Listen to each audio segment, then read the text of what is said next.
2017-yildan 2024-yilgacha juda qiynalib keldim 7 yil mobaynida. Men shunday qaror qildimki, 2024-yil iyul oyida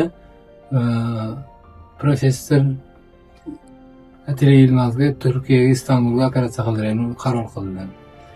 2024-yil operatsiya qildirganda ancha menga qulayliklar bo'ldi. Operatsiya qildirmasdan oldin qo'llarim ishlamay qoldi, oyoqlarim ishlamay. Dori ichdim, dori ichsam 1 soat ta'sir qiladi, yana ta'sir ketadi. Operatsiyadan keyin ancha qulayliklar bo'ldi. O'zim qo'l oyog'im ishlaydigan bo'ldi, yuradigan bo'ldim, o'zim eplaydigan bo'ldim.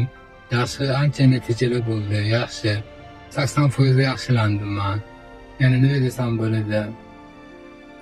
Operatsiya ancha qulayliklar bor ekan. Men o'yladim 30% yordam bersa, haqiqatda operatsiya 80% yordam berar ekan.